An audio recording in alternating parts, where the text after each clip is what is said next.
राष्ट्रीय संस्कृत संघ की अनोखी प्रशिक्षण पद्धति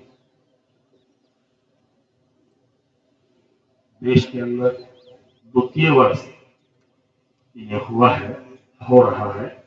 प्राथमिक शिक्षा वर्ग में भी शाखा से शिक्षार्थियों का चयन होता है, फिर प्रथम वर्ष के लिए चयन होता है और प्रथम वर्ष से फिर चयन होकर के द्वितीय वर्ष के लिए आते हैं और फिर द्वितीय वर्ष करने के पश्चात चयनित शिक्षार्थी ही तृतीय वर्ष के लिए जाते हैं। सबकी अपनी अहमता रहती है, दायित्व की निश्चितता रहती है, सक्रियता, समझदारी, दायित्व, इन सब बातों को ध्यान में रख करके शिक्षार्थी का चयन होता है। 20 दिन का प्रथम वर्ष, 20 दिन का द्वितीय वर्ष और 25 दिन का तृतीय वर्ष, ये सभी के प्रशिक्षण बनने की श्रृंखला है। हमारे साथ में श्री SM श्रीवास्तव जी IPS दिल्ली के पुलिस कमिश्नर रहे हैं। श्रीमान SM श्रीवास्तव। करमवीर जी हमारे साथ में अंकित में सह संगठन मंत्री उत्तर प्रदेश, प्रचारक है, उनका केंद्र मेरठ है। मेरे भाई लोग बैठे हैं। क्षेत्र प्रचारक श्री महेंद्र जी, क्षेत्र प्रचारक प्रमुख श्री जगदीश जी, क्षेत्र के शारीरिक प्रमुख श्री नरेश जी, क्षेत्र के प्रचार प्रमुख श्री पदम जी, श्री कृष्णचंद जी, क्षेत्र के हमारे बौद्धिक प्रमुख श्री सुशील जी, हमारे प्रांत प्रचारक श्रीमान युद्धवीर जी, हमारे अन्य संगठन भारतीय जनता पार्टी के प्रांत के संगठन मंत्री श्री अजय जी, भारतीय जनता पार्टी के प्रांतीय अध्यक्ष श्री मदन कौशिक जी, चिकित्सा व्यवस्था को सुचारू रूप से देखने वाले देवतुल्य चिकित्सकों एवं विशेष रूप से स्वामी विवेकानंद हेल्थ मिशन का भी मैं हृदय की गहराइयों से आभार व्यक्त करता हूँ। इस वर्ग हेतु हमने नगर व खंड के ग्रामीण क्षेत्रों के परिवारों से रोटी का आह्वान किया था, जो कि 22 दिन चले इस वर्ग में हमेशा समय से पूर्व पर्याप्त मात्रा में पहुंची। मैं उन सभी माताओं व बहनों का विशेष रूप से आभार व्यक्त करता हूं, जिन्होंने अपने हाथों से ऐसी प्रचंड गर्मी में 22 दिनों तक रोटियां उपलब्ध कराई। हरिद्वार नगर के श्रेष्ठ गणमान्य नागरिक व सम्मानित वर्ग का भी मैं आभार व्यक्त करता हूं, जिन्होंने पथ संचलन को सुगम बनाकर हमारा उत्साहवर्धन किया तथा हमें वर्ग की आवश्यक आपूर्ति समय से पूर्व ही उपलब्ध कराई। हम सबके लिए एक अल्पाहार की व्यवस्था है, इसलिए जो भी आगंतुक नगर के हैं या बाहर के हैं, कार्यक्रम के बाद पीछे की साइड में व्यवस्था है, हम सब लोग उसको प्रसाद रूप में ग्रहण करके जाएंगे, ऐसा आग्रह है।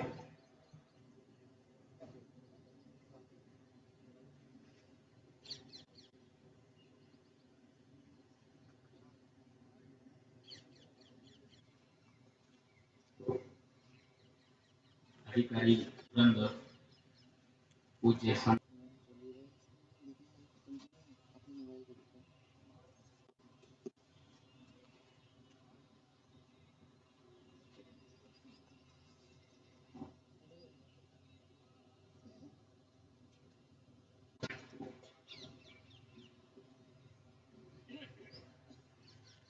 अधिकारी अपने अपने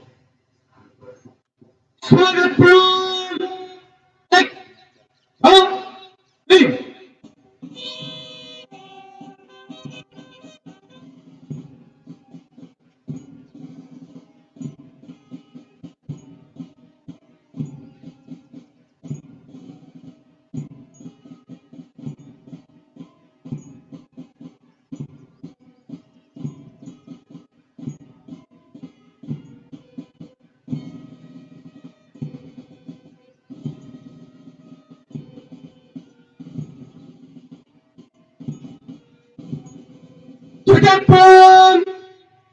एक, दो, तीन।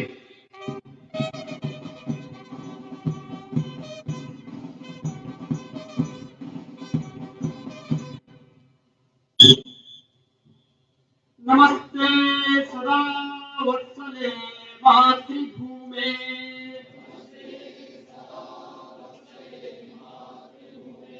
त्वया हिंदू भूमे सुखो वर्धितोऽहम्।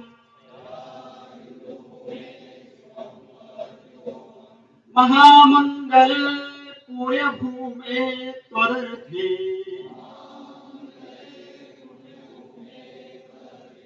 पतत्तेष कायो नमस्ते नमस्ते।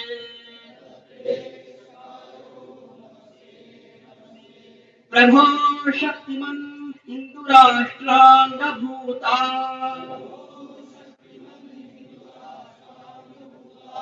इमे सादरं त्वां नमामो वयम्। त्वदीयाय कार्याय पथाकृतीयम्, शुभामाशिषं देहि तत्पूर्तये। अजेयां च विश्वस्य देहि शक्तिम्, सुशीलं जगत् येन नम्रं भवेत्। श्रुतं चैव यत्कण्टकाकीर्णमार्गम्,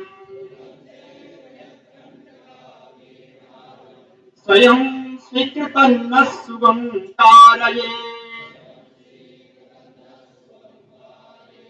समुत्कर्ष निःश्रेयसस्यैकमुग्रम्, परं साधनं नाम वीरव्रतम्। तदन्तस्फुरत्वक्षया ध्येयनिष्ठा, तदन्तप्रजागरतु तीव्रानिशम्।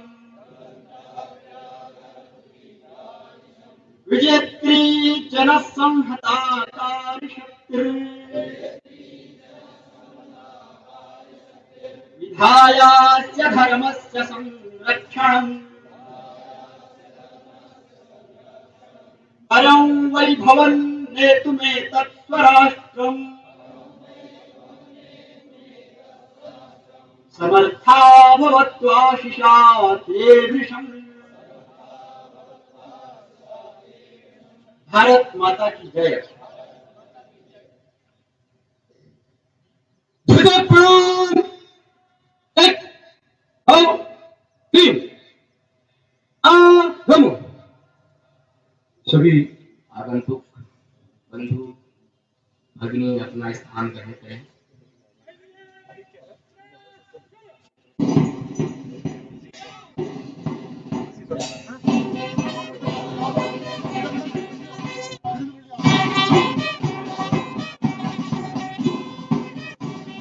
परम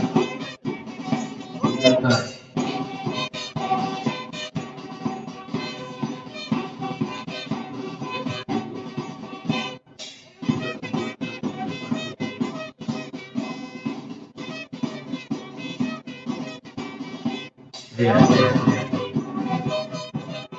भगवान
व्यापारियों के द्वारा सामूहिक रूप से मानवंदना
चतुष्पादम करो। आगे बढ़ना, एक साथ पीछे हटना, स्वस्थ सोलम, शत्रु की निगाह में एक पद पुरस शिरोघात द्विवारम करो। दंड युद्ध, एक पद प्रति शिरोघात द्विवारम करो। हमारे अंदर साहस भरने का कार्य, प्रसरा शिरोघात प्रतिसर प्रतिसर द्विवारम करो। दंड युद्ध के भिन्न भिन्न प्रयोग, प्रसर कुंभाघात प्रतिसर प्रतिसर द्विवारम करो। कदमों की चाल, शत्रु की निगाह में निगाह डालकर देखना, प्रसर प्रहार लगाना, कोष्ठाघात प्रतिसर प्रतिसर द्विवारम करो। लाठी में गुण बहुत है, सदा राखिए संग, प्रसर अधोजंगास्ति प्रतिसर प्रतिसर द्विवारम करो। गहरी नदी नाला, जहां तहां स्वस्थ अंग, सोलम, बचावे अंग, एक पद पुरस हमारे अधोजंगास्ति दुश्मन दावा की द्विवारम करो। लोगों को झाड़े, ऐसे दंड के गुण, एक पद प्रति अधोजंगास्ति द्विवारम करो। शरीर के भिन्न भिन्न हिस्सों पर आघात लगाते हुए प्रसर अधोकोष्ठा प्रतिसर प्रतिसर द्विवारम करो। आगे बढ़ते हुए प्रहार, पीछे हटते हुए प्रहार, प्रसर अधोकुंभा प्रतिसर प्रतिसर द्विवारम करो। कदम एक साथ बढ़ते हुए एक साथ मार निकालते, वाहिनी रक्षा निरुद्ध सिद्ध,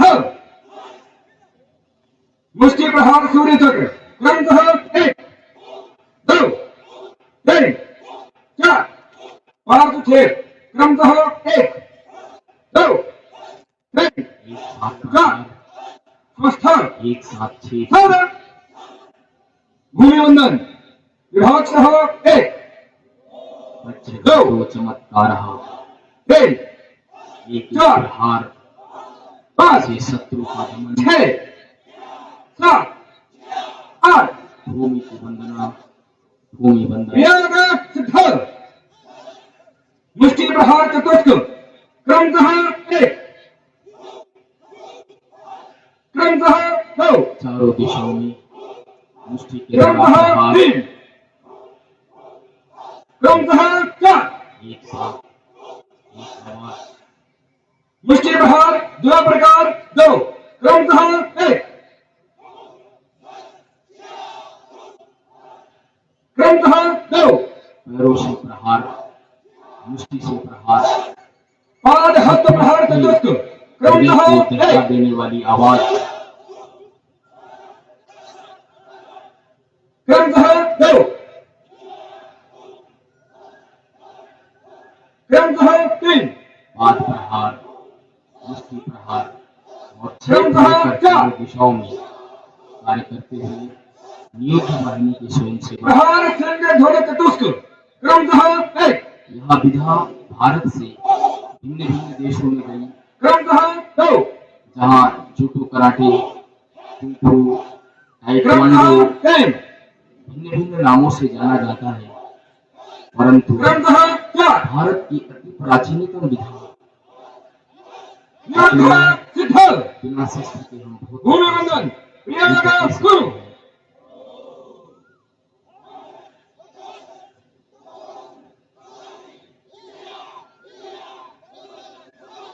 मातृभूमि की छह।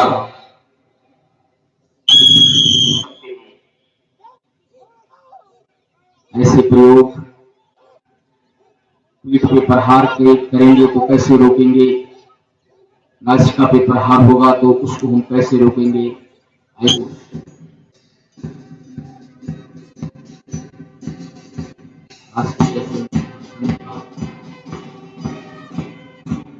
और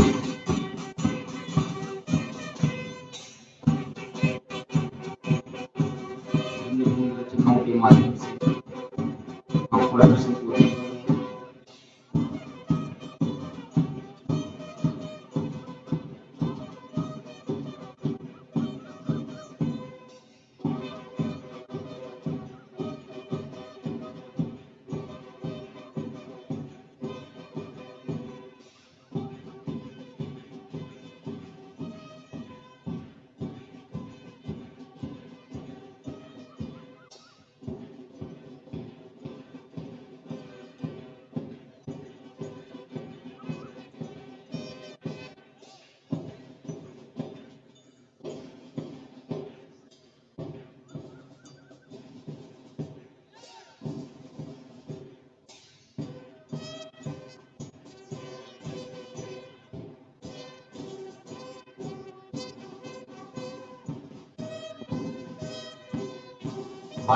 के साथ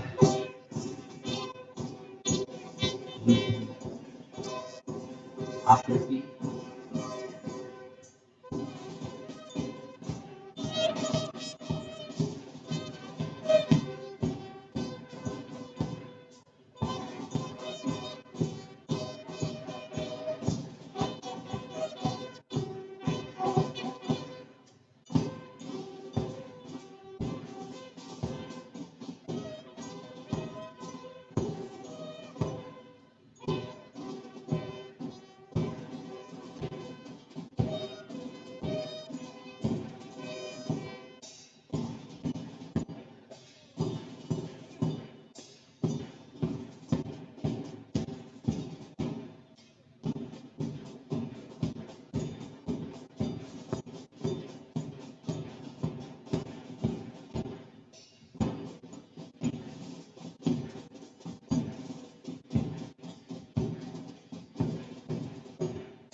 मंदिर चाल के माध्यम से घोष वादन,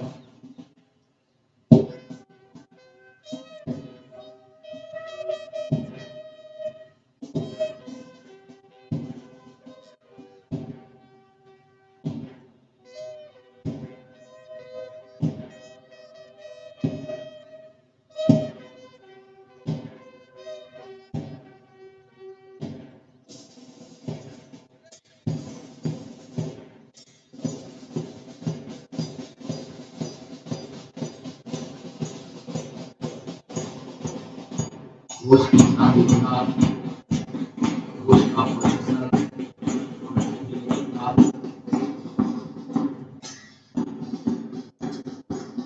घोष की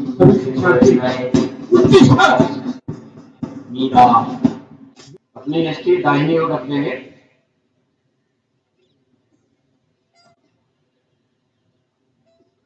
सम्यक दंड वाहिनी का प्रदर्शन, क्रमिका सिद्ध, सभी शिक्षार्थी 2 1 एक साथ स्वस्थ आह्वान प्रदर्शन करते हुए स्वागत प्रकारे कुरु।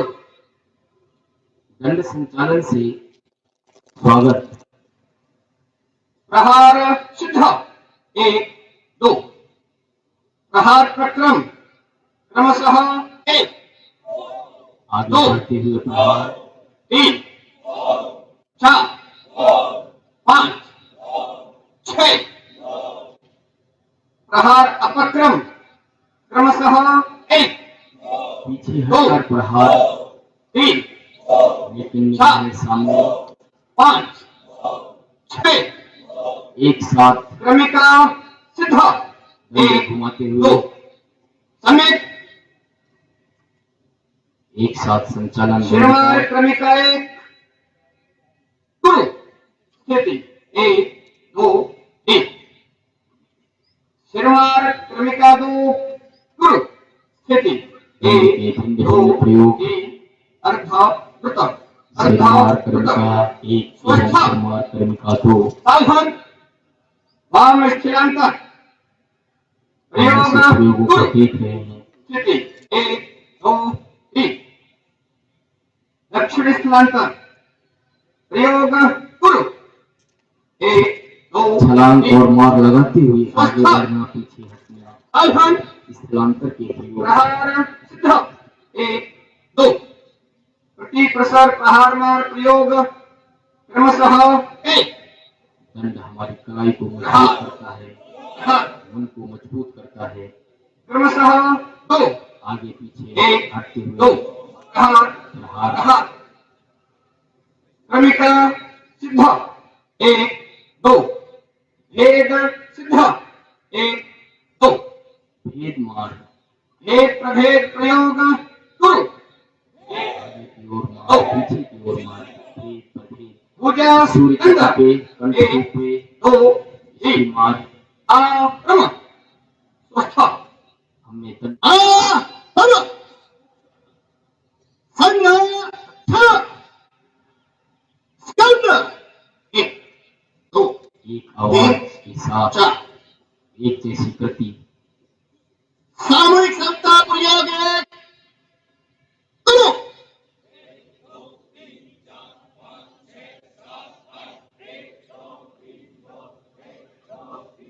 8 कदम आगे, 8 कदम पीछे, सामूहिक क्षमता प्रयोग 2 वामव्रत प्रयोग करो एक साथ आगे बढ़ते हुए बाईं ओर जाना, फिर अपने स्थान पर वापस आना,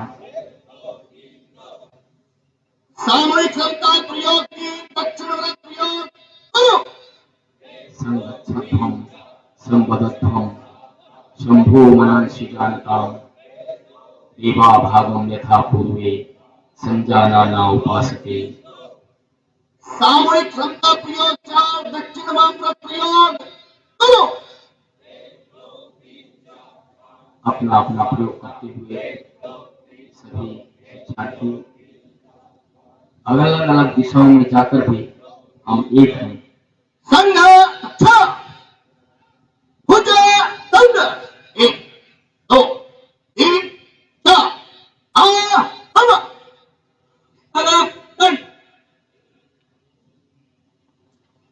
को जमीन पर रखना उसकी भी एक पद्धति है।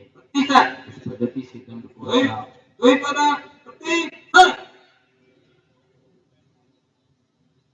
पद विन्यास जिसको हम पैतरेबाजी भी कहते हैं।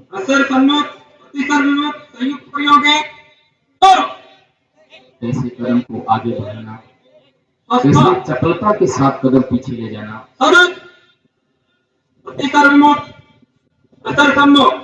संयुक्त प्रयोग 2 गति के साथ कदमों को बढ़ाने का प्रयास। एक पद पुरुष संयुक्त प्रयोग 3 कोई भी मार हमारे सम्मुख न आ पाए।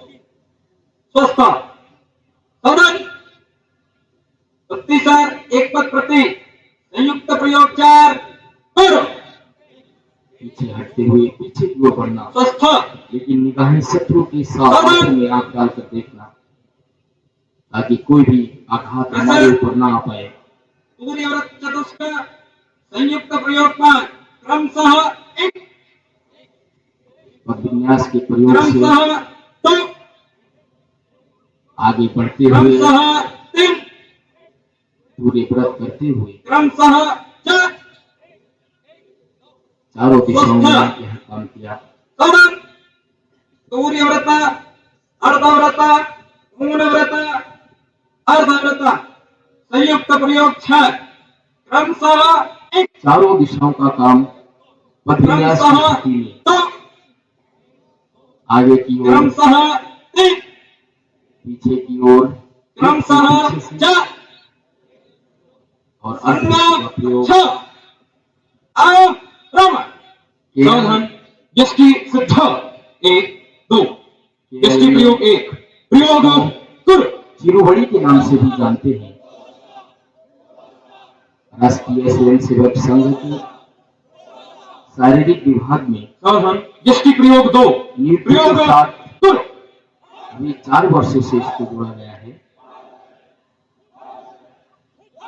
मार लगाते हुए और प्रयोग 3 रोड में लेते हुए दोनों दिशाओं का काम। यष्टि प्रयोग 3 प्रयोग कर आगे कुंभा की मार, पीछे कोष्ठा की मार। यष्टि प्रयोग 4 कुंभा कंठा क्रमशः 1 का काम। क्रमशः 1 जैसे हम लोग तलवार को चलाते हैं, तलवार प्रयोग को 4 चलाने क्रमशः के प्रयोग 2 यष्टि के प्रयोग आसानी से सावधान इसको रखा जा सकता है। स्वस्थ सावधान कच्छ प्रमुख स्वस्थ योग करो।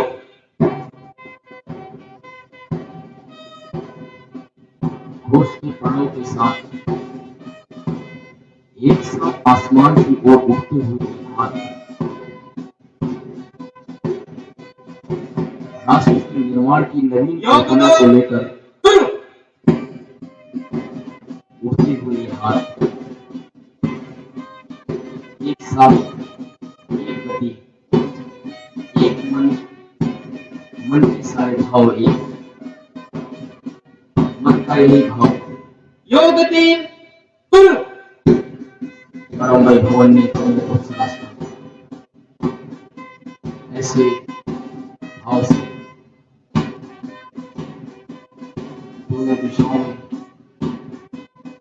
हाथ हमारे घूमते हुए योग 4 चारों दिशाओं में योग की अलग अलग स्थिति, एक साथ हाथ रखते हैं, एक साथ कदम बढ़ते हैं, एक साथ कदम उठते हैं। ऐसा एक जैसा हमारा मन हो जाता है। आसन समूह 1 ताड़ आसन और वीरभद्र प्रकार 1 सम स्थिति। योगा कर्मशु कौशलम आसन समूह 1 यह हरिद्वार की नगरी भी योग की नगरी है। 2 हम सभी जानते हैं योग भारत की अति प्राचीनतम ताड़ासन वाले ताड़ासन करेंगे। 3 193 में से 4 177 देशों ने एक साथ योग को सहमति दी। 5 पूरी दुनिया 6 21 जून विश्व योग दिवस 7 भारत के ऋषियों की दी हुई 8 अमूल्य थाती रमा सम स्थिति आसन समूह 2 पार्श्व आसन विशेषताएं और उत्कट आसन 1 बीच के बंधु उत्कट आसन करते हुए 2 दाएं बाएं के बंधु 3 पार्श्व आसन करते हुए 4 5 6 7 8 रमा स्वस्थ विश्व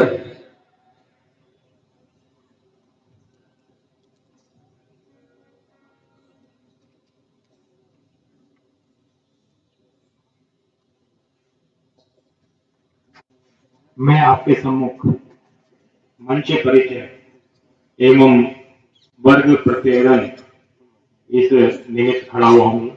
बाईं ओर सबसे उधर श्रीमान रोहिता शिव जी, आप इस हरिद्वार जिले के माननीय जिला संघ चालक हैं। आप सेवानिवृत्त प्रधानाचार्य हैं। आपका निवास ज्वालापुर हरिद्वार में है।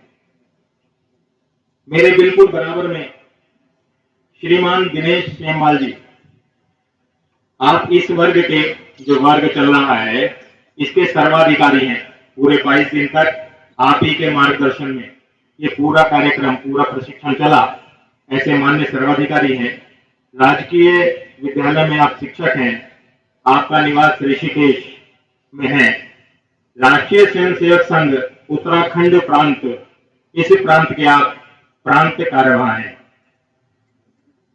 आज के कार्यक्रम के अध्यक्ष पूजनीय परमाध्यक्ष शारदा पीठाधीश्वर अनंत श्री जगत गुरु शंकराचार्य स्वामी राज राजेश्वराश्रम जी महाराज, वो हैं आज की हमारे इस कार्यक्रम की आप अध्यक्षता भी कर रहे हैं। आज के मुख्य वक्ता के रूप में आदरणीय जे नंद कुमार जी, मूलतः आप केरल के रहने वाले हैं। वर्ष 84 में संघ के प्रचारक बने। केरल में प्रचारक जीवन के विभिन्न दायित्व, नगर, खंड, जिला, विभाग आदि संभाग प्रचारक रहे। 2010 में दक्षिण क्षेत्र के क्षेत्र बौद्धिक प्रमुख, 12 में अखिल भारतीय सह प्रचार प्रमुख, 2017 से आप अखिल भारतीय कार्यकारिणी के निमंत्रित सदस्य एवं अपने वैचारिक संगठन प्रज्ञा प्रभा के राष्ट्रीय संयोजक हैं। मलयालम के प्रसिद्ध साप्ताहिक केसरी के मुख्य संपादक आप रहे। वीर सावरकर, बाला साहब देवरस, भाऊराव देवरस पर मलयालम में पुस्तक का आपने लेखन किया।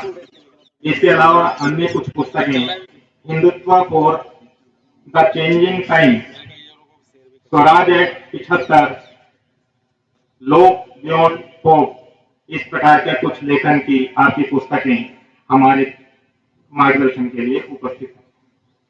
वर्ग में पश्चिमी उत्तर प्रदेश क्षेत्र के 3 प्रांत उत्तराखंड, मेरठ और ब्रज के 25 विभागों से विभिन्न आयु वर्ग विद्यार्थी व्यवसायी के रूप में 355 शिक्षार्थियों ने प्रशिक्षण प्राप्त किया। ये शिक्षार्थी सुदूर पर्वतीय क्षेत्रों चमोली, केड़ीहाट, उत्तरकाशी, बागेश्वर जैसे जिलों से लंबी दूरी तय कर पैदल व वाहन द्वारा स्वयं निजी व्यय करके पहुंचे हैं। इसमें इनका गणवेश, यातायात शुल्क तथा प्रशिक्षण शुल्क, यानी यहाँ पर प्रशिक्षण लेने के लिए भी इन्होंने स्वयं का शुल्क यहाँ पर दिया है।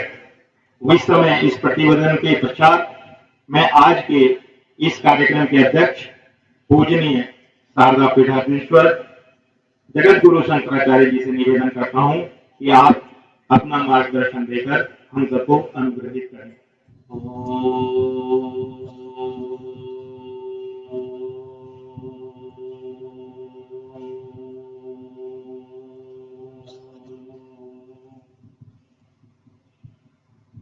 स्वस्ति प्रजाभ्यां परिपालयन्ताम्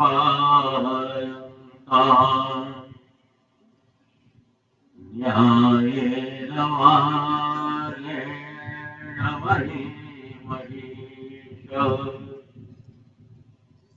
गौब्राह्मणेभ्यः शुभमस्तु नित्यम् लोकाः समस्तः सुखिनो भवन्तु आपदामपहर्तारम् दातारं सम्पदाम् लोकाभिरामम् श्रीरामम् भूयो भूयो नमाम्यहम् अञ्जनानन्दनं वीरम् जानकी शोकनाशनम् कपीक्षमक्षहन्तारम् वन्दे लङ्काभयङ्करम् श्रीराम जय राम जय जय राम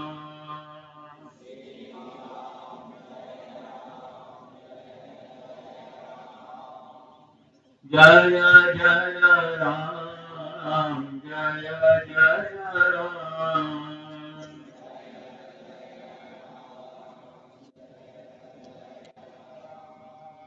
श्री राम जय राम जय जय राम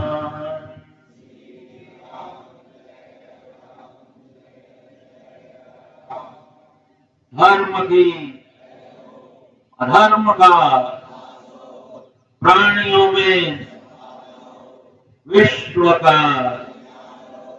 गौ माता की भारत माता की हर हर महादेव।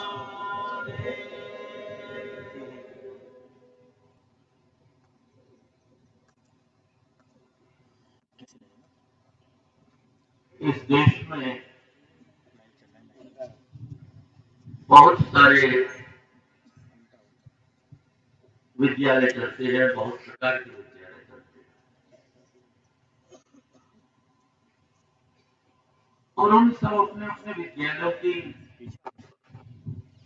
विशेषता है, उसमें उसकी जो तज्ञ अधिकारी है वो उसमें वहां शिक्षण का कार्य करते हैं। इस देश में बहुत सारे विश्वविद्यालय जिनको हम आर्ट्स का विश्वविद्यालय कहते हैं, लेकिन जिस विश्वविद्यालय की आज जिस शिक्षा की आज आवश्यकता है वो आर्ट की नहीं, वो हार्ट की है।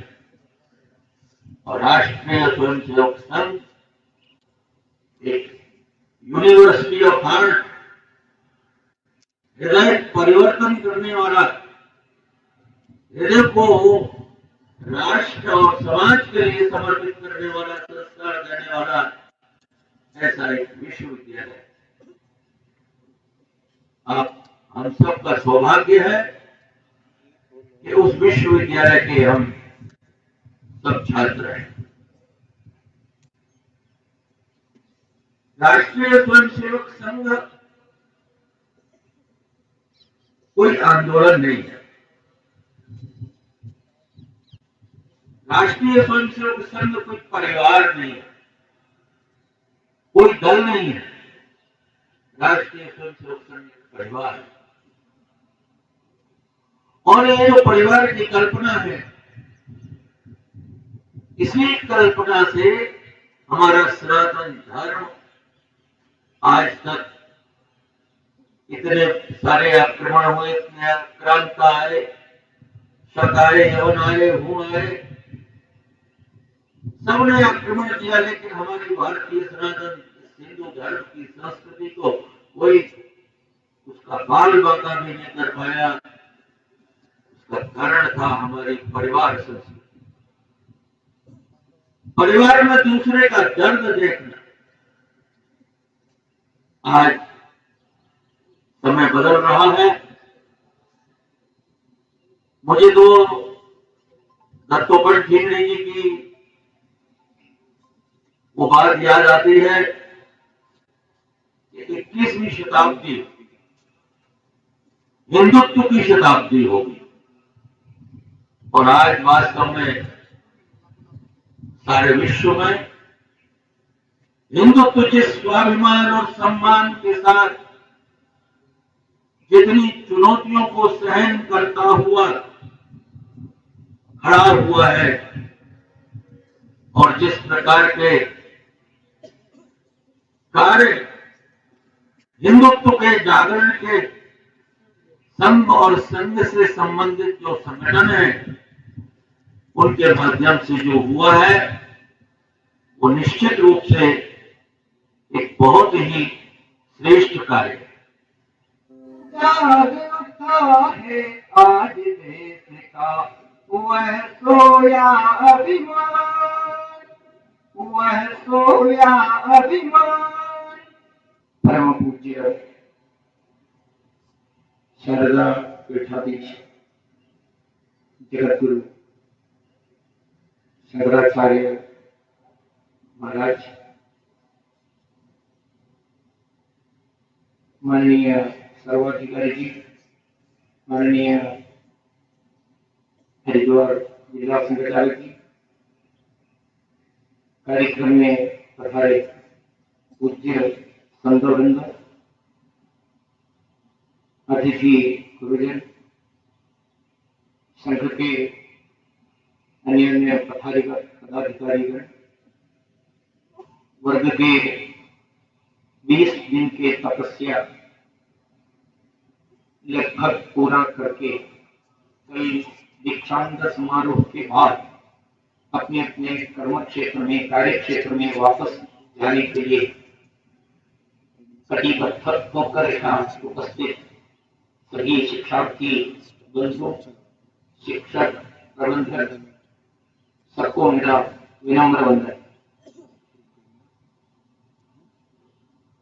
शुरुआत में वर्ग कार्यवाही ने बताया, इस कार्यक्रम में आप लोगों को सही में एक बहुत सुंदर सुनहरा मौका एक प्रकार से नष्ट हो गया है।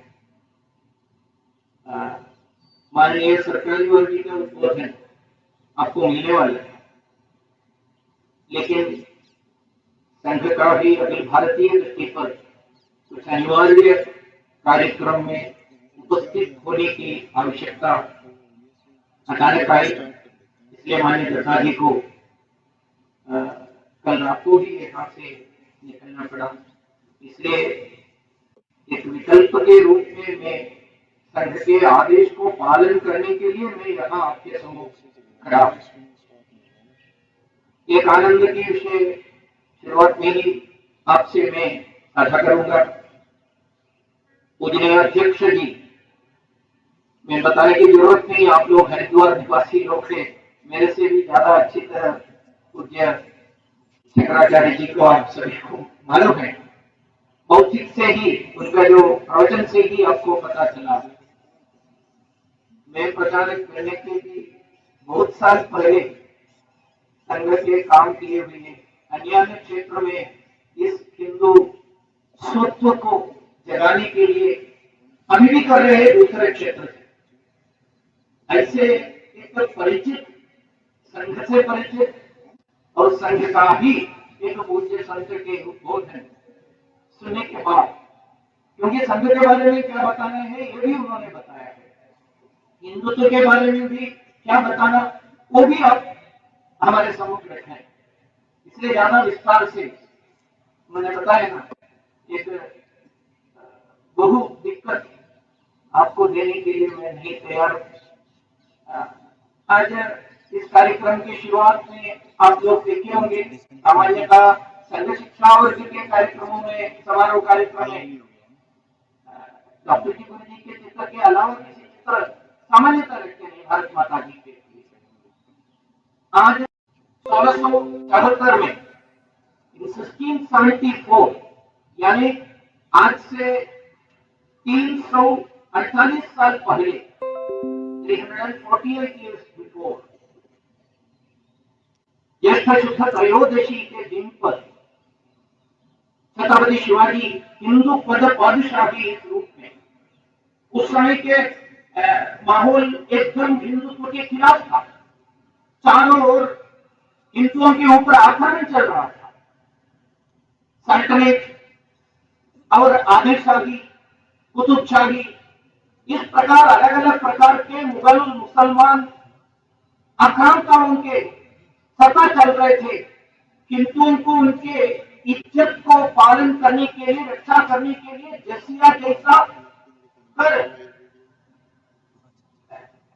पे करना पड़ता था उस समय। ये सब हम सभी को मालूम है।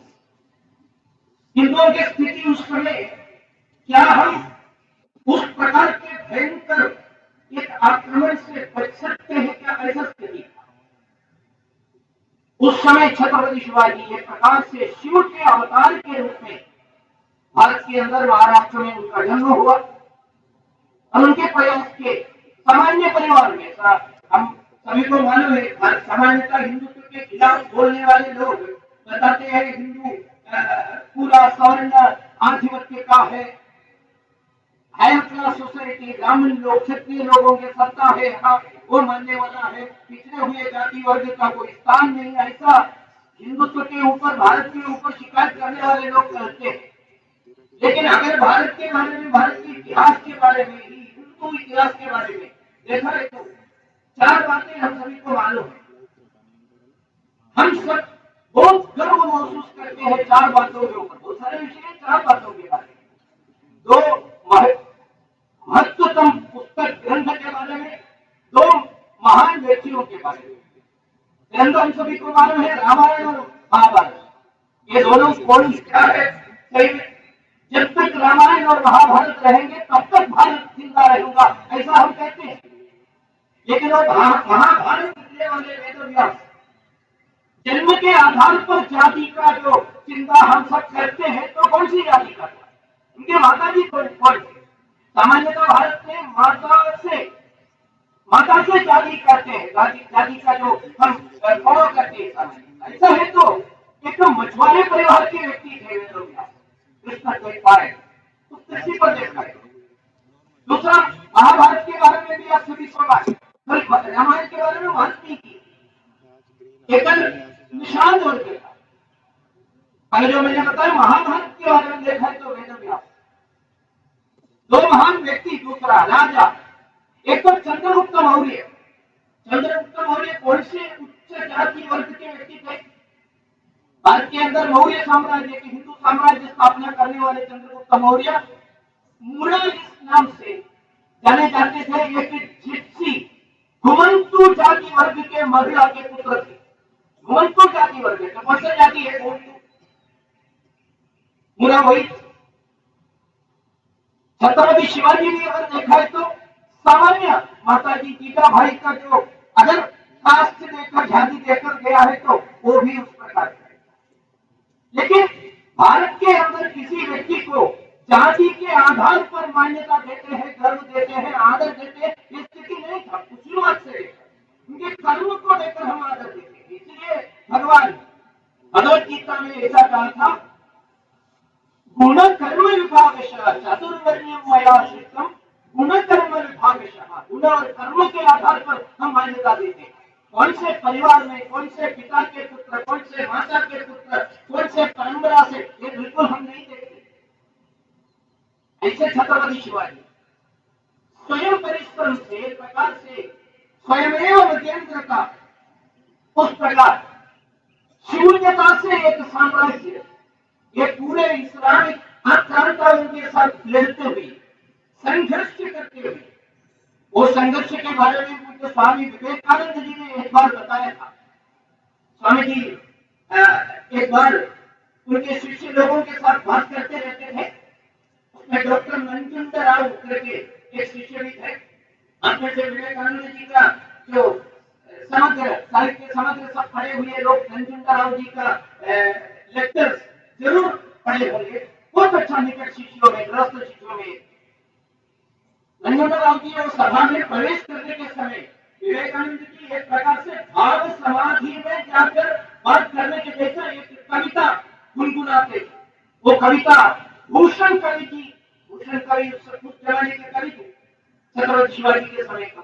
भूषण कवि ने छत्रपति शिवाजी के बारे में लिखा हुआ एक कविता, विवेकानंद जी अच्छा गायक भी थे, ये भी हम सभी को मालूम, बहुत अच्छा गायक थे। इसलिए गुरु रामकृष्ण परमहंस हमेशा जब जब नरेंद्र पास आ गया है तो तुरंत बताते हैं गाना गाने, भजन गाने के लिए, कीर्तन गाने। स्वामी जी गा रहे थे, वो एक लंबी कविता है, लेकिन इसके आखिरी दो लाइन मैं आपके सामने बताऊंगा।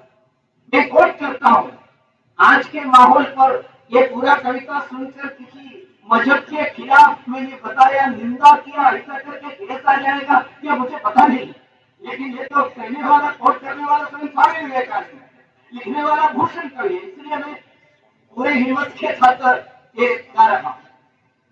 दावा ध्रुव दंड पर चीता मृग झुंड पर, भूषण झुंड पर जैसे मृगराज है, तेज तमहंस पर कन्हा जिमी कंस पर, क्यों म्लेच्छ वंश पर शेर शिवाजी है। अर्थात आप लोगों को मालूम है, जैसे एक जंगल के अंदर जो ध्रुव होता है, पेड़ होता है, पेड़ के ऊपर आग कैसे वो पेड़ों को नाश करते हैं, और सीता जिस प्रकार से हिरण के ऊपर आक्रमण करते हैं, जिस प्रकार मृगराज सिंह वितुंड मतलब हस्तियों के ऊपर आक्रमण करके नष्ट करते हैं, कैसे सूर्य अंधकार के ऊपर प्रकाश डालकर अंधकार को समाप्त करते हैं, जैसे कन्हैया ने कंस के विनाश किया है, उस प्रकार सुनिए, क्यों म्लेच्छ वंश पर शेर शिवाजी है। भारत के अंदर उस समय के म्लेच्छ वंश मुगलाधिपत्य के खिलाफ छत्रपति शिवाजी शेर के जैसे लड़कर जीत लिया, ये गा रहे थे। उस समय ये सुनकर नंजुंडराव जी, वो थोड़ा प्रोग्रेसिव हिंदू व्याजबी है, हमारे बीच में बहुत सारे प्रोग्रेसिव प्रगतिशील ऐसा कहने वाले हिंदुओं को मिलते हैं, वो ऐसा कहना ठीक है क्या, अभी कहने की आवश्यकता क्या है, ऐसा कुछ पूछते। नंजुंडराव जी ने विवेकानंद जी को पूछा, क्या आपने ये गाया है क्या? शिवाजी ऐसा व्यक्ति थे क्या? क्योंकि नंजुंडराव जी उस समय के modern education and modern history पढ़कर ऐसा कुछ बात उनके सर पर घुसते थे, यानी छत्रपति शिवाजी बहुत आक्रमणकारी है। शिवाजी अफजल खान को ठोकर देकर मराया, मृत्यु कर दिया, खत्म कर दिया। इस प्रकार के एक व्यक्ति, ऐसा एक प्रचार चल रहे थे उस समय।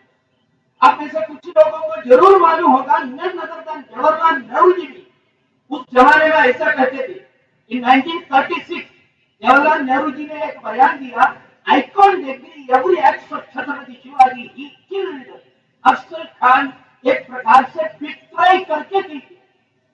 मौका देखा, ऐसा उन्होंने बताया कि अफजल खान को उन्होंने हत्या अगर उस समय नहीं किया है तो क्या होने वाला था हिंदू राष्ट्र को, ये भी हम सभी को मालूम है। प्रतापगढ़ के बारे में ज्यादा विस्तार से मैं नहीं बताने की आवश्यकता भी नहीं है, हम सभी लोगों को मालूम है। टर्निंग पॉइंट, एक प्रकार से एक महत्वपूर्ण क्षण था भारत के इतिहास के अंदर। उस जीत के वजह से ही हिंदू साम्राज्य की स्थापना हुई। लेकिन नेहरू जी जैसे लोगों ने इसका जो दूसरे छवि दे रहे थे, छत्रपति शिवाजी के ऊपर आलोचना करते, स्वाभाविक रूप में इस प्रकार की शिक्षा दीक्षा पास मिले हुए नंजुंडराव जी ने छत्रपति शिवाजी को स्वामी विवेकानंद जी को पूछा, आप इस प्रकार विश्वास करते हैं क्या शिवाजी के बारे में? विवेकानंद जी को इतना गुस्सा आ गया उस समय, और गुस्से से स्वामी जी ने, इन दोनों के बीच में हमेशा अंग्रेजी में बात करते थे, इसलिए मैं, क्योंकि नंजुंडराव जी को बंगाली आते नहीं थे, संस्कृत का भी उतना अच्छा जानकार व्यक्ति नहीं थे, इसलिए उन्होंने बताया मैं पूरा कोटेशन नहीं करूंगा, कोटेशन नहीं देगा, लेकिन वो शब्द से आप सुनने की आवश्यकता है। विवेकानंद जी ने बताया छत्रपति शिवाजी के बारे में, doctor, this is a matter of shame for you, एक शर्म की बात है आपके बारे में। क्यों? You are a Maratha, Maratha है, you are a Maratha, and yet you do not have a proper and true picture of the greatest king of Bharat over the last 300 years.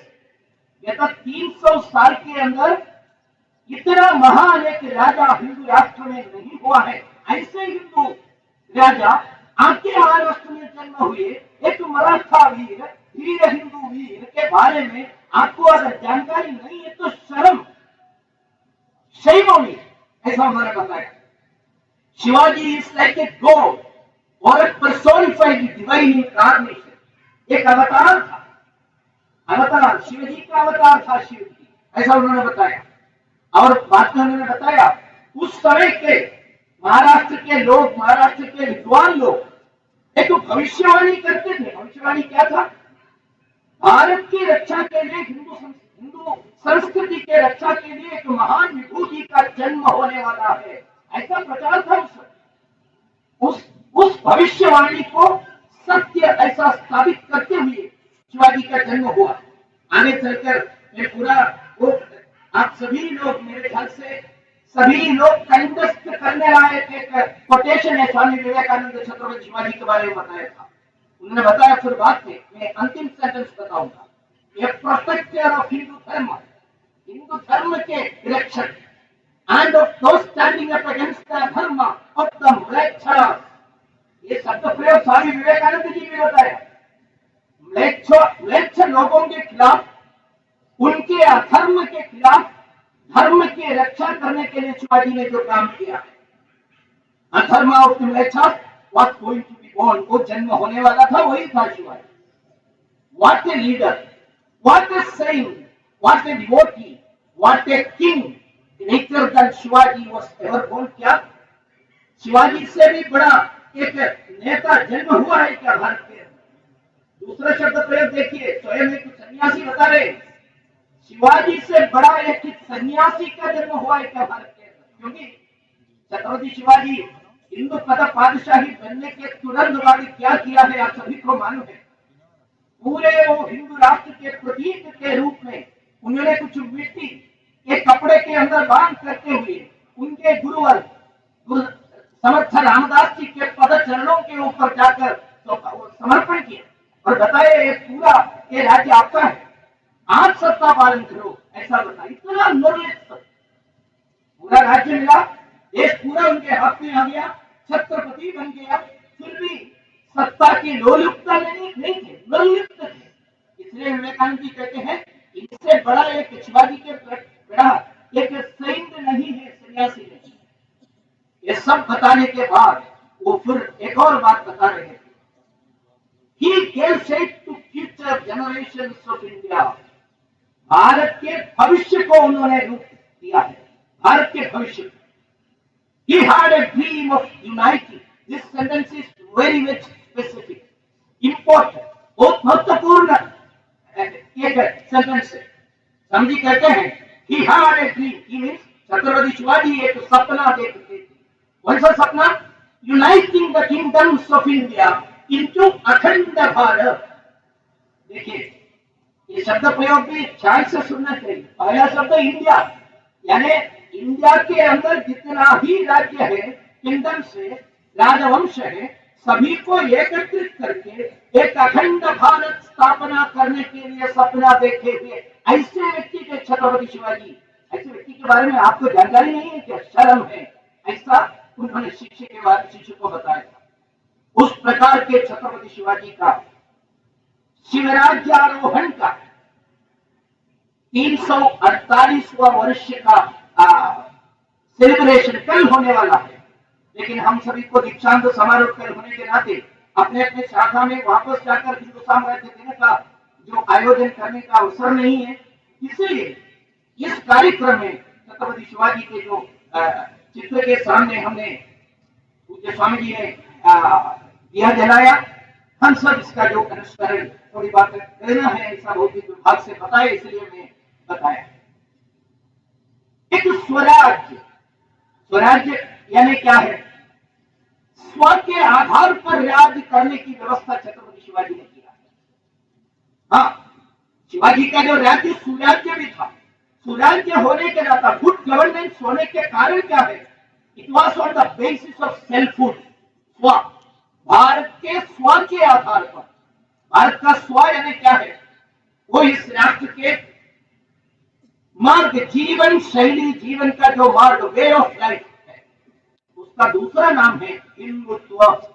Hindutva के आधार पर इस राष्ट्र को एकत्रित करने के लिए, संगठित करने के लिए, शक्तिशाली बनाने के लिए, विश्व गुरु बनाने के लिए काम किए हुए छत्रपति शिवाजी हम सभी के, केवल संघ का नहीं, राष्ट्र के प्रति श्रद्धा रखने वाले सभी व्यक्तियों के लिए एक आदर्श है।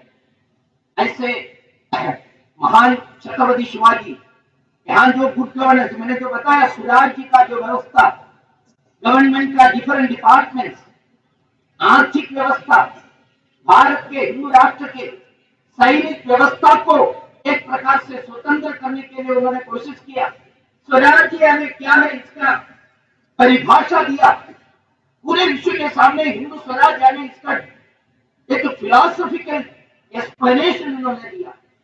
जब उनको 15 साल था, 15 साल केवल आयु 15 था, 1645 में उनके एक निकट बंधु एक देश पांडे जी को उन्होंने एक लेटर लिखा। एक पहला विजय जीत हासिल करने के बाद उन्होंने लिखा हुआ लेटर में उन्होंने बताया था, रोहितेश्वर की इच्छा के अनुसार रोहितेश्वर ने ही हमको जीत दिलाई। जीत उन्होंने दिया। हम इस हिंदू राज्य को, हिंदू स्वराज्य को स्थापना करने का इच्छा भी ईश्वर का इच्छा है। इसलिए स्वत्व की लड़ाई, स्वतंत्रता संग्राम के एक अग्रगामी महान योद्धा छत्रपति शिवाजी को स्मरण करते हुए हम आगे बढ़ने की जरूरत है। इस संदर्भ हम सभी को मालूम है, भारत की स्वतंत्रता के 75 साल पूरा होने वाला है। अगस्त 15 को भारत स्वाधीन होकर 75 साल पूरा हो रहा। इस स्वाधीनता के आंदोलन में भाग लिए हुए, इसको नेतृत्व दिए हुए, स्वयं का जीवन न्यौछावर करने वाले जो सभी महानायकों को, नायिकाओं को स्मरण करना, आदर देना, समाज के सम्मुख उन लोगों के बारे में ठीक जानकारी देना, साथ ही साथ भारत के इतिहास को ठीक ढंग से समाज के सम्मुख रखने का एक दायित्व संघ और संघ के साथ मिले हुए सभी ऑर्गेनाइजेशन ने हाथ में लिया। गत 2 साल से वो प्रयास चल रहा है। आप लोगों ने भी उसमें कई कार्यक्रमों में भाग लिए हैं। सामान्यतः हमारे इतिहास, हम सभी लोगों ने इतिहास पढ़ने के साथ साथ क्या अपनाया है, मैंने जो मंजुंडराव करके स्वामी विवेकानंद जी के जो शिष्य के बारे में बताया था, उस प्रकार की शिक्षा हमको भी मिला है। भारत के इतिहास एक प्रकार से डिस्टॉर्ट करते हुए सिखाया गया हिस्ट्री है। स्वाभाविक रूप में भारत के स्वतंत्रता संग्राम के इतिहास की सही ढंग से समग्रता से हमारे सामने रखते रही। इसका कारण क्या है? इतिहास लिखने वाला कौन? ये विजेताओं ने लिखा है। Usually history is being written by victors and rulers. इतिहास लिखता है, सत्ता जिनके हाथ में है वो लिखते हैं। भारत में सत्ता ब्रिटिश लोगों के हाथ में था, इसलिए उन्होंने हमारे इतिहास लिखकर दिया। वो इतिहास पार्शियल था, कंपार्टमेंटलाइज्ड था, पूर्ण नहीं था, डिस्टॉर्टेड था। ये डिस्टॉर्टेड हिस्ट्री हमको सिखाने का कारण क्या था? उन लोगों को, यानी ब्रिटिश लोगों को, विदेशी पाश्चात्य लोगों को यहाँ सत्ता हमेशा उनके हाथ में रखना चाहिए। भारत के सभी इतिहास अगर हम सीख लिया है, तो पढ़ लिया है, तो हम ज्यादा आत्मविश्वास के साथ इन लोगों के खिलाफ संघर्ष करेंगे। इसलिए हमारे इतिहास को एक प्रकार से विषयी करने के लिए, पोइसन इसमें डालने के लिए उन्होंने कोशिश की। एक आधुनिक साहित्यकार है, इंग्लिश साहित्यकार बेन ओखरी उनका नाम। इसमें इंग्लिश लिटरेचर पढ़ने वाले लोगों को शायद बेन ओखरी का नाम वो लोग पढ़े होंगे, क्योंकि 4-5 साल पहले बुखर प्राइज मैं नौकरी को मिला था। मैं नौकरी भारत से आए थे।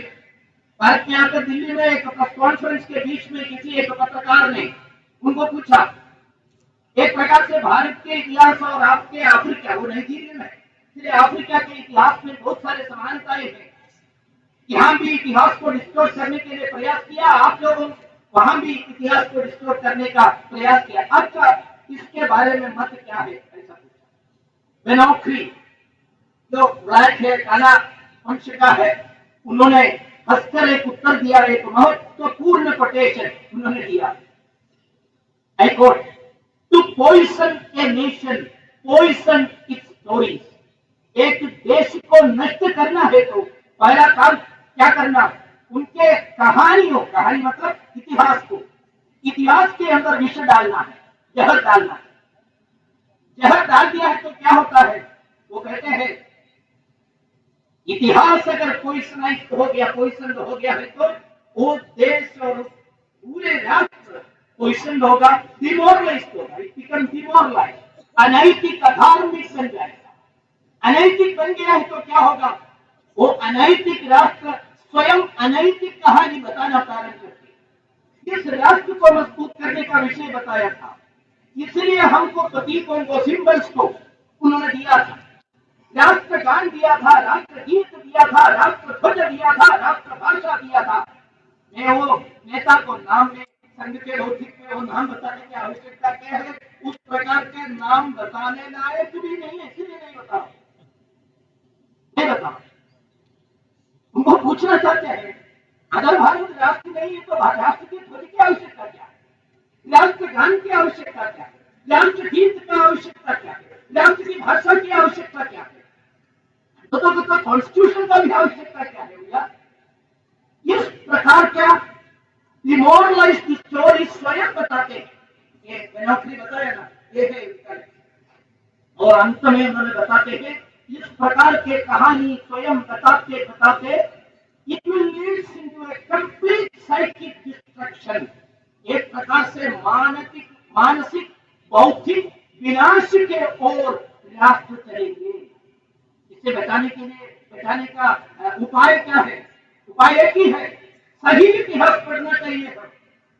भारत के पूरा इतिहास, आज के जो एक एंगल इंग्लिश लोगों ने लिखकर दिए हुए इतिहास के आधार पर भारत का इतिहास 3 कालखंड का है।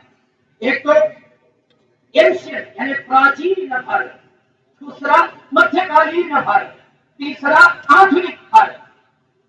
ये प्राचीन भारत यानी क्या है, इसके लिए उन्होंने लक्षण के आधार पर, उस समय के जीवन के स्थिति के आधार पर वो बताया है, हमारे सर पर उन्होंने दिया है। प्राचीन भारत यानी उस समय अंधकारमय भारत था।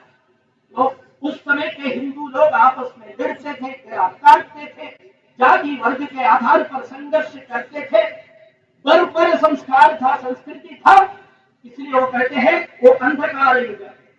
बिना बताकर एक बात हमारे मन में वो डालते हैं, वो हिंदू कालखंड है, वो अंधकार कालखंड।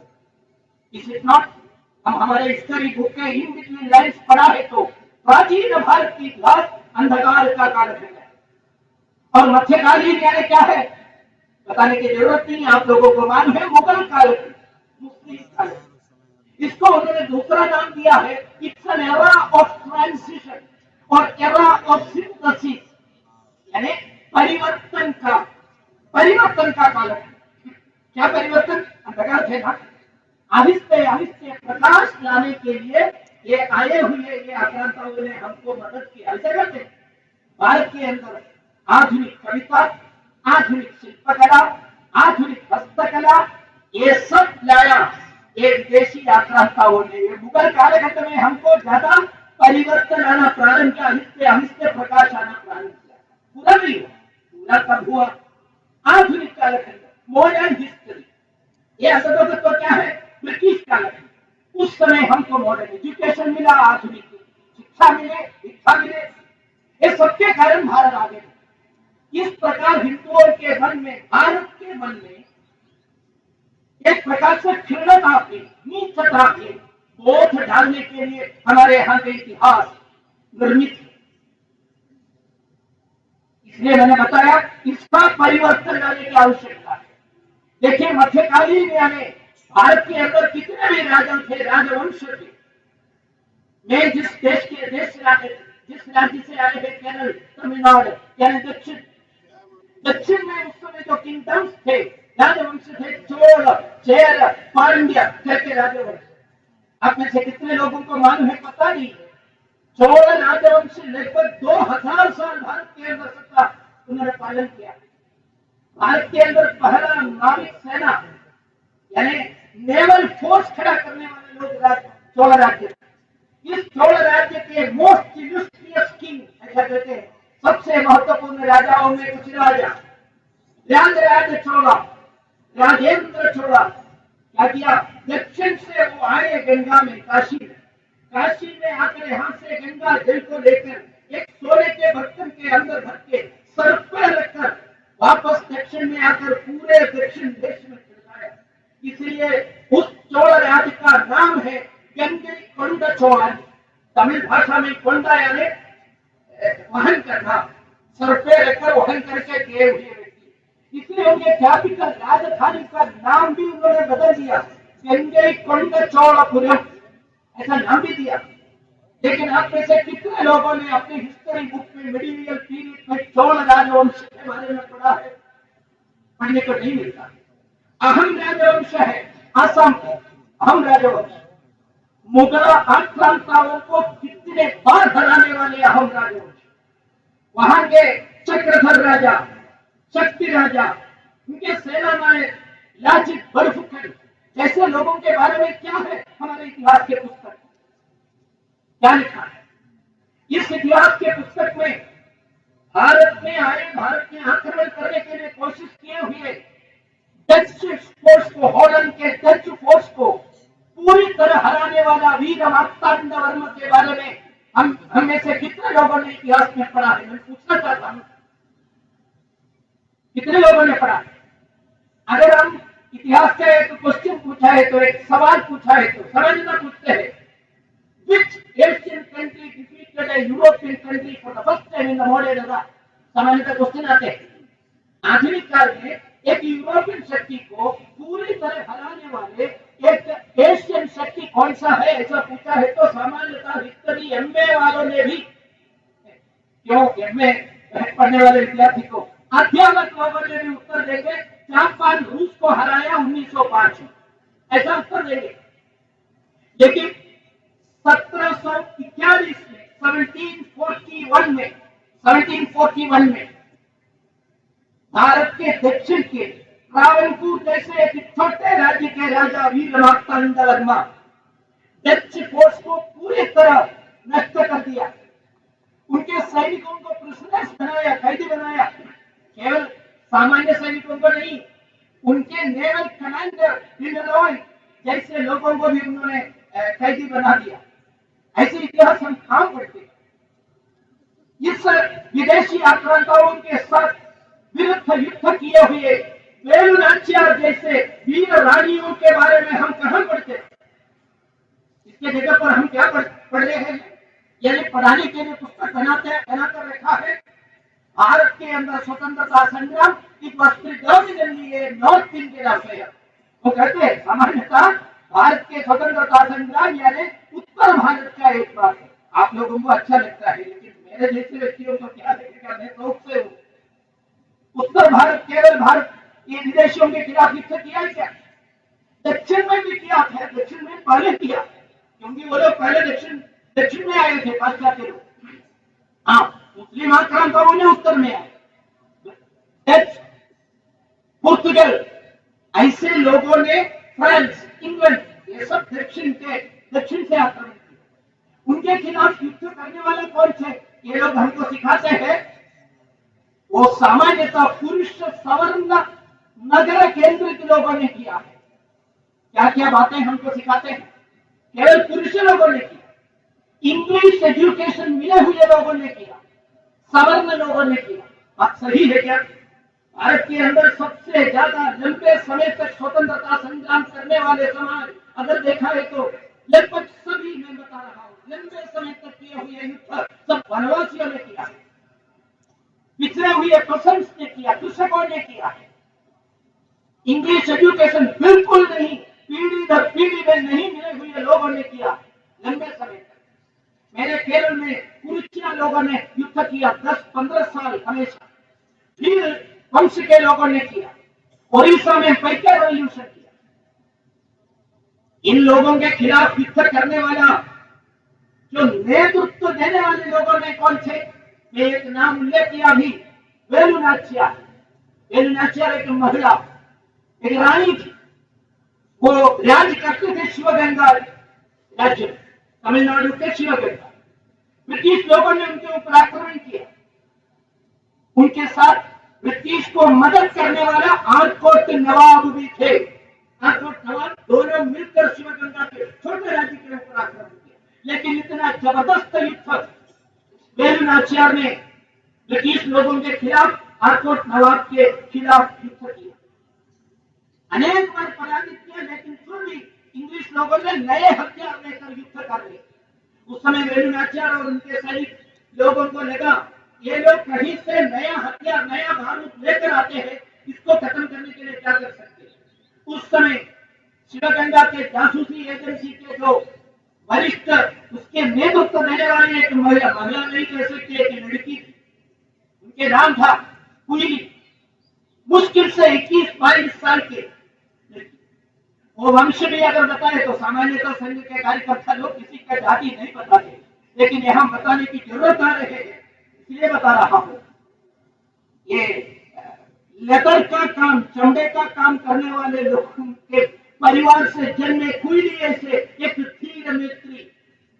उन्होंने उनके जासूसी एजेंसी के साथ पूरा जांच किया और उनको पता चला एक विशेष और एक दुर्ग के अंदर इंग्लिश और आर्कोट नवाब ने बहुत सारे बारूद और नया हथियार जमा करते। इसके नष्ट करने बिना जीत नहीं सकते हैं, ऐसा मालूम होता।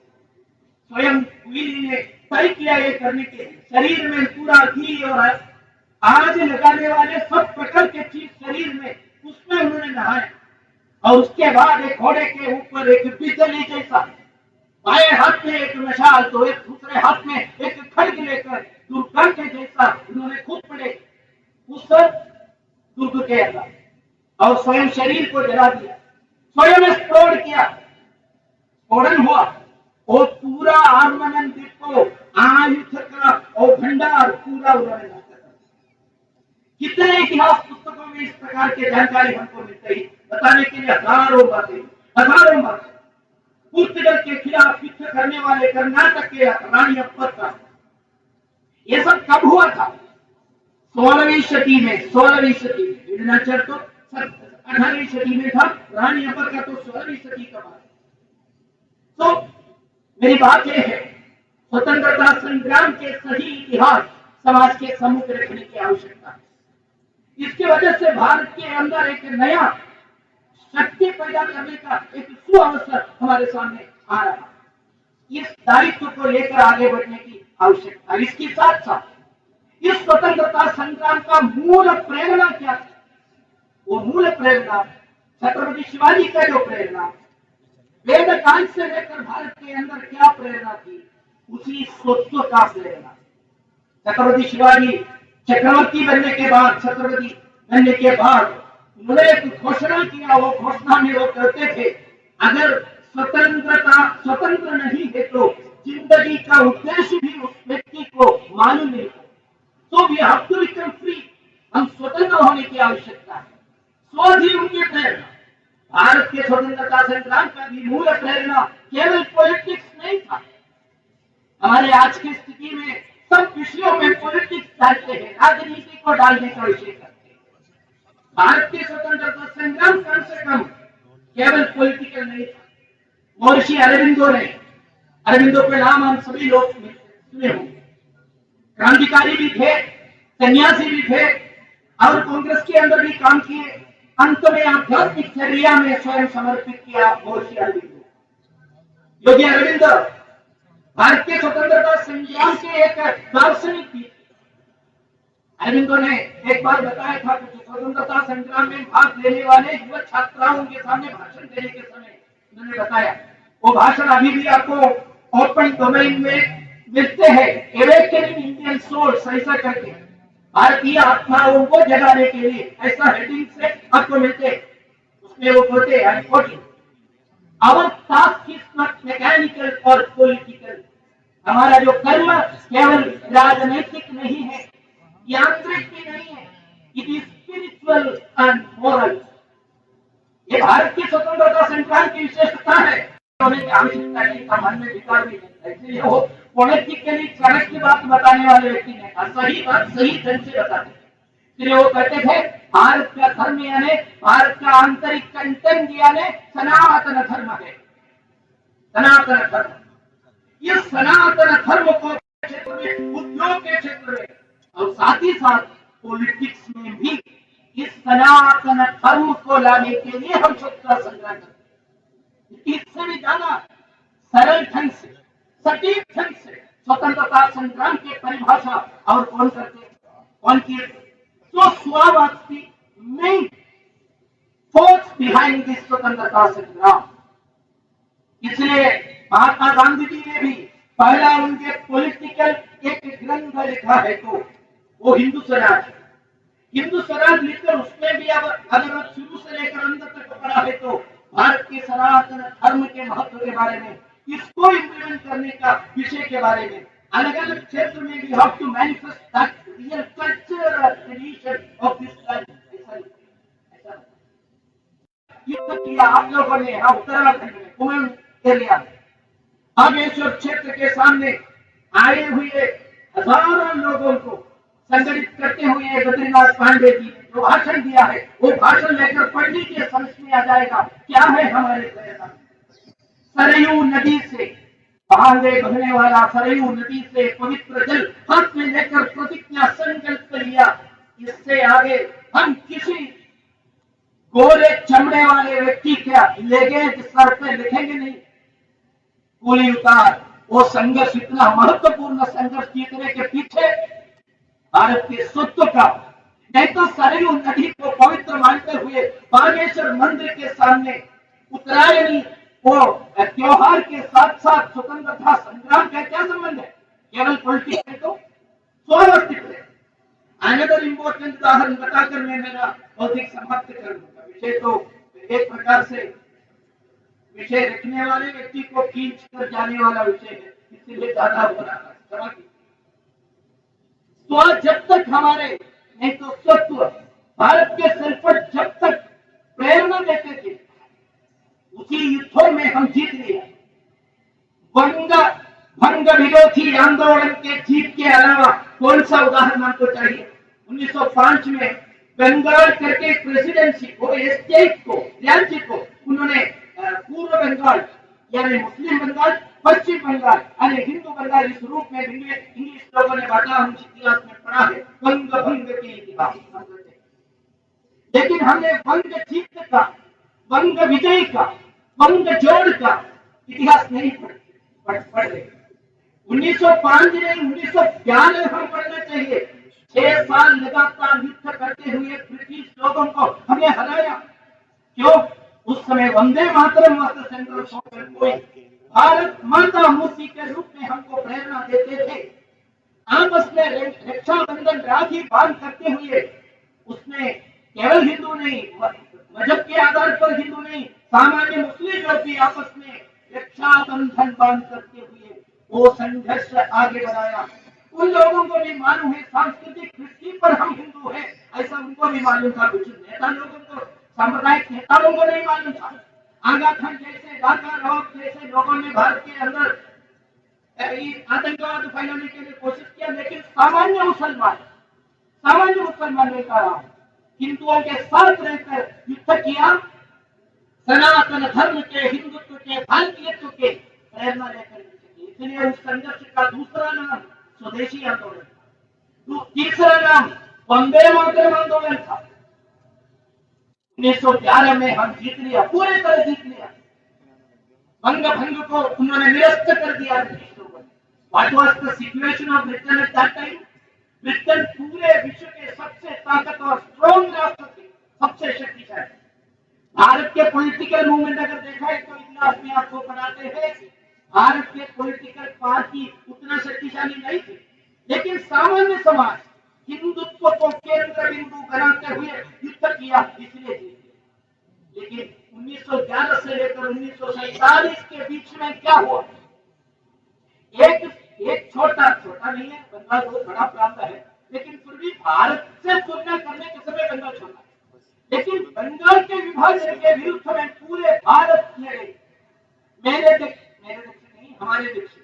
हमारे दक्षिण से भी सुब्रमण्य भारतीय जैसे लोगों ने, तमिलनाडु के बाकी लोग, केरल के लोग जिंदगी में बंगाल नहीं देखा है, फिर भी संघर्ष किया। उनकी मान्यता क्या थी, सोच क्या था? मेरी भारत माता के बाया बाजू काट लिया, लोगों ने काटने के लिए कोशिश किया। भारत माता प्रेरणा है, इसलिए वो संघर्ष जीत लिया। कोई बड़ा नेता भी नहीं थे उस समय उसको नेतृत्व दिया। मैं पूछ रहा हूं आपके सामने, 36 साल के बीच में और बाद में जब भारत बांट लिया, भारत डिवाइड किया, उस समय ये प्रेरणा क्यों नहीं है? क्यों पूरे भारत, पूरे विश्व में भारत विभाजन के खिलाफ संघर्ष जितना होना चाहिए था, केवल राष्ट्रीय स्वयंसेवक संघ के उस समय के अवेलेबल फोर्स को लेकर पूरे भारत में हमने प्रचार करने के लिए कोशिश किया, पूजनीय गुरुजी ने खूब प्रयास किया, लेकिन संघ का भी उतना ज्यादा शक्ति नहीं थी। क्यों विभाजन हुआ? 1911 के बाद ये स्वत्व का, स्व का, सेल्फहुड और सनातन धर्म या हिंदुत्व, जो भी नाम आप बताइए, इसका जो केंद्र स्थान है या फोकस, इसको डाइल्यूट कर दिया, एक सिस्टमैटिक तरीके से सप्रेस कर दिया। इससे भी ज्यादा दुखदायक उदाहरण क्या चाहिए? जिस वंदे मातरम को गाना करते हुए भारत के सभी लोगों ने वंग भंग के विरुद्ध में युद्ध करके जीत लिया, उस वंदे मातरम को कांग्रेस ने टीम से बाहर कर दिया। इससे ज्यादा उदाहरण क्या चाहिए? 1911 तक वंग भंग विरोधी आंदोलन का मुख्य प्रेरणा बिंदु वंदे मातरम, उस पंजाब शरीफ, उस वंदे मातरम 1923 आते आते इसको बाहर कर दिया। वंदे मातरम भारत के अंदर हिंदुत्व संबंधित, भारत संबंधित, सनातन धर्म संबंधित, उसको आगे लेकर काम करने वाले लोगों को बिल्कुल जगह नहीं मिला, उनको साइडलाइन किया। क्या बताना, नेताजी सुभाष चंद्र बोस जय हिंद इस नारा लगा के गर्जना करते हुए भारत के अंदर प्रवेश करने के लिए कोशिश करने के समय भारत के अंदर एक महान नेता ने ऐसा घोषणा किया, अगर नेताजी भारत के अंदर आ गया है तो उनके खिलाफ युद्ध करने के लिए खड्ग लेकर मैं खड़ा हो गए ब्रिटिश लोगों के साथ। ऐसा बताने वाले नेता के हाथ में भारत की स्वतंत्रता मिली, इसलिए भारत के विभाजन हुआ, क्योंकि ब्रिटेन बहुत कमजोर था 1947 में। हम अगर संगठित होकर इस तत्व के आधार पर संघर्ष आगे जारी है तो करते हो, ये नहीं। अभी एक अवसर आ गया है स्वतंत्रता, स्वाधीनता के 75 साल के आयोजन के साथ साथ इस स्वत्व के जागरण के लिए हम सब लोग स्वाधीनता से स्वतंत्रता की ओर हमारे सफर प्रयाण 75 साल पूरा हो रहा है। आने वाले 25 साल अमृतकाल ऐसा करते हैं। भारत 100 ईयर्स, 100 साल स्वतंत्रता के, नहीं तो स्वाधीनता के 100 साल पूरा होने के समय 2047 में पूरे विश्व के सबसे श्रीमंत, सबसे अच्छे विश्व गुरु स्थान पर भारत को पहुंचाने की आवश्यकता है। ये काम में हम सब लोग, पूरे भारत के लोग एक साथ मिलकर काम करने की आवश्यकता है। इसमें जाति, मजहब, पॉलिटिकल फिलोसफी, राजनीतिक विचारधारा सब किसी प्रकार से बाधा न पहुंचाना है। किसी छोटे मोटे विषय को लेकर भारत के आगे बढ़ाने का इस अवसर को नष्ट करने के लिए कोई काम नहीं करना चाहिए। वंग भंग विरोधी आंदोलन में कैसे मजहब को भूल करते हुए भारत माता को आगे बढ़ाने के लिए हम ये सब मजहब, सभी मजहब के लोग काम किया, उस प्रकार सभी लोग एक साथ होकर काम करने की आवश्यकता है। नॉन इश्यूज को लेकर, नॉन इश्यूज यानी सभी में मतलब ही नहीं है, ऐसे विषय को लेकर भारत के अंदर दंगा फैलाने के लिए किसी ने कोशिश किया है तो उन लोगों को बताने के लिए मैं वीर सावरकर जी को कोट करता हूँ। वीर सावरकर जी को, क्रांतिकारियों के राजकुमार वीर सावरकर जी ने भारत के स्वतंत्रता संग्राम के समय विशेषता मैंने जो बताया लेकर सेक्शन में कुछ लोगों ने सांप्रदायिकता फैलाने के लिए कोशिश किया था। सब लोग मिलकर स्वतंत्रता संग्राम में भाग लेने के लिए तैयार नहीं था। भारत को विभाजन करने के लिए कोशिश किया कुछ लोगों ने। उस समय सावरकर जी ने बताया था, if you come with us, with you, आप अगर हमारे साथ आ रहे हैं तो आपको भी साथ लेकर हम आगे। दूसरा, आप अगर नहीं आया है तो आप नहीं सोचना चाहिए हम रो रोते हुए किसी कोने पर बैठेंगे, स्वतंत्रता संग्राम हम छोड़ेंगे, ऐसा मत सोचिए। विदाउट यू, आपके बिना, if you are not coming with us, without you.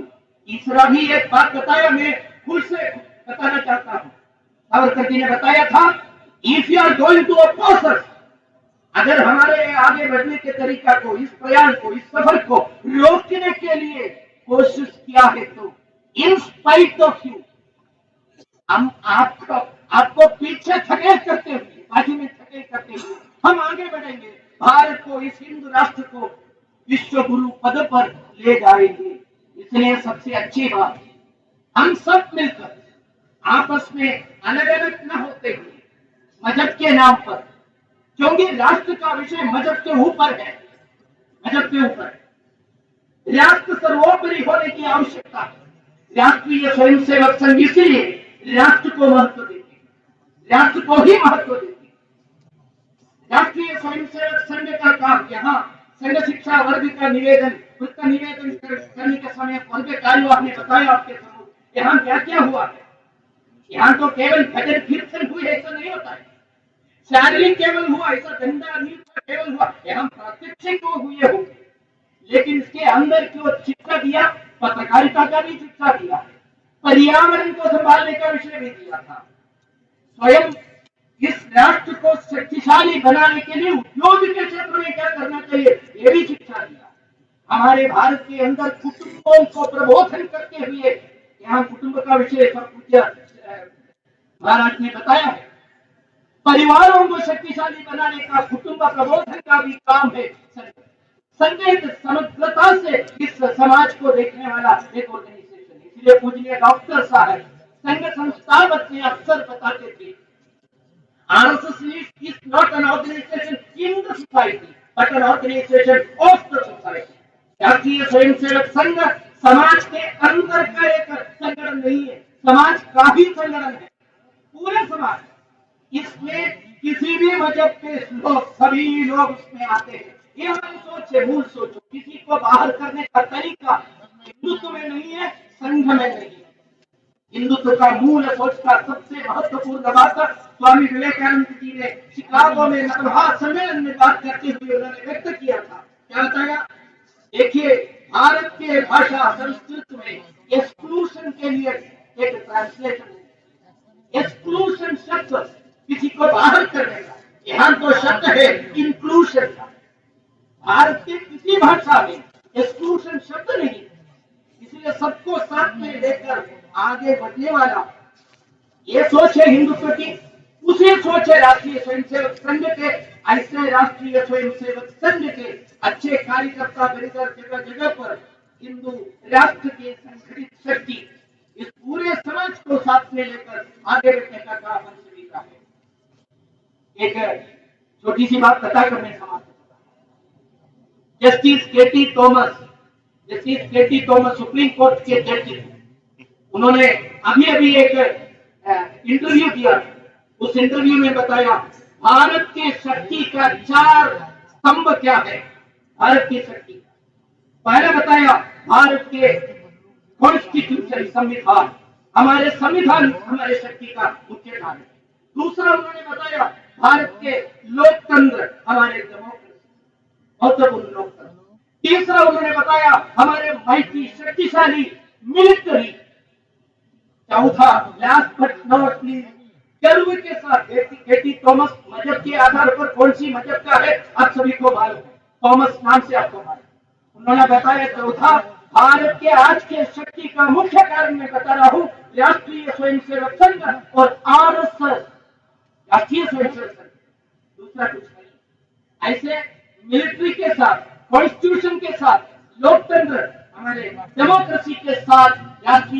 Sevak Sangh को महत्वपूर्ण भूमिका है, ये समझकर इस प्रकार के एक भूमिका हम सभी का है, ऐसा समझकर आगे बढ़ने की जरूरत है। इसकी शिक्षा दीक्षा हम इस वर्ग में हमको मिले, इसको लेकर अपने अपने कार्य क्षेत्र में जाने का दृढ़ संकल्प लेकर हम सब लोग जाने की आवश्यकता है। इतना सब लोग कहकर मैं समाप्त कर रहा हूँ। वंदे मातरम। निवेदन, कृपया ध्वजावतरण के बाद ही अपना स्थान छोड़ेंगे। संघ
संघ